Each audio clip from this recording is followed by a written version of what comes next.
In a move that stunned even the most seasoned members of the Canberra Press Gallery, Prime Minister Julia Gillard has catapulted former New South Wales Premier Bob Carr into federal cabinet as Foreign Minister. He will take a casual Senate vacancy created by the departure of Senator Mark Arbib. Political editor Heather Hewitt reports. It was one of the most breathtaking moves in recent political history. Julia Gillard marched triumphantly into a news conference with a trophy that just a few days ago had been ruled out as unattainable. Today I announce the changes to my Cabinet and Ministry that I will recommend to Her Excellency the Governor-General.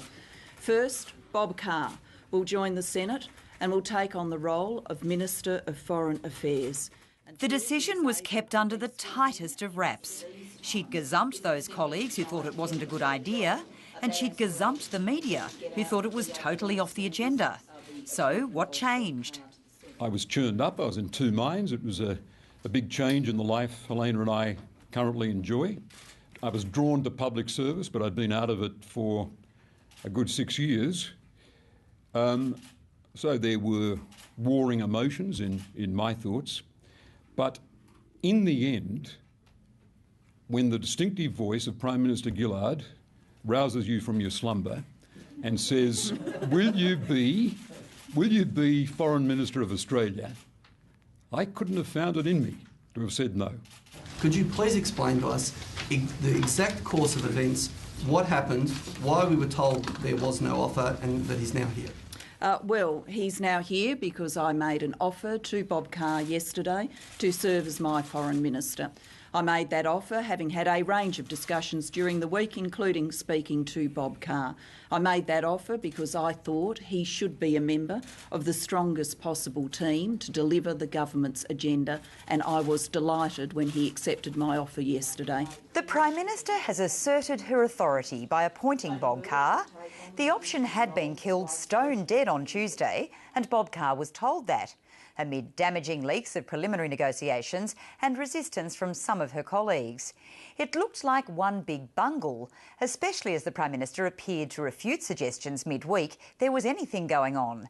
In her own mind, clearly there was, and she went it alone. In the end, it's the leader who cuts through. And this Prime Minister cut through all that speculation and made the offer to me, and I accepted. My ministerial colleagues, I believe, will be delighted to see Bob Carr serve as Foreign Minister.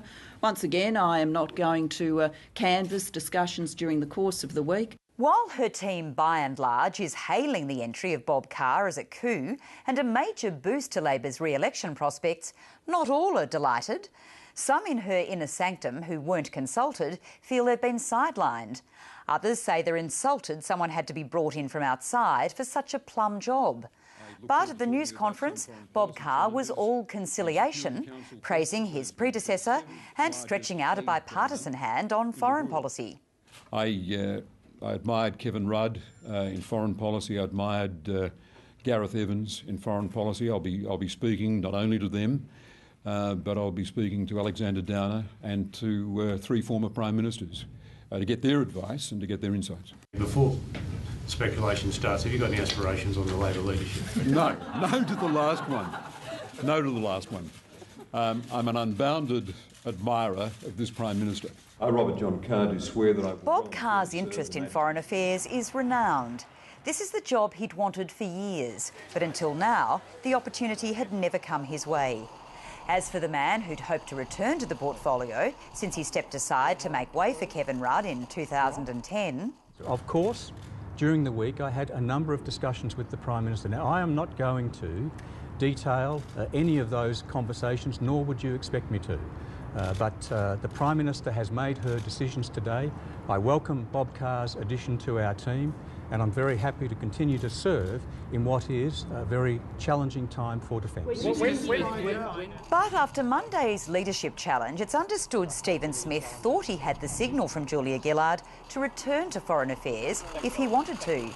Today he was taking it all on the chin. I've seen reference in the course of the week to some suggestions that there are entitlements in public life. There are no entitlements in public life. I don't have any entitlement to be disappointed. The one big act of retribution in Julia Gillard's reshuffle is towards Robert McClelland, a Kevin Rudd supporter who's been dumped from the ministry altogether. I want to thank Robert McClelland for his many years of service in the ministry. Robert will be taking up a position as a backbencher.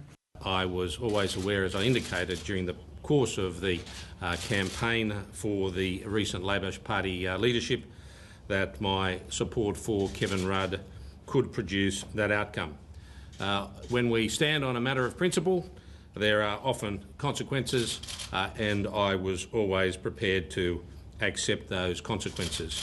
Thank you very much. Thank you. All up, the Prime Minister has pulled off what seemed the unthinkable in adding the high-profile Bob Carr to her team.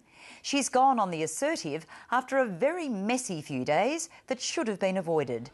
How much better the result would be for Julia Gillard if she'd executed the deal perfectly in the first place.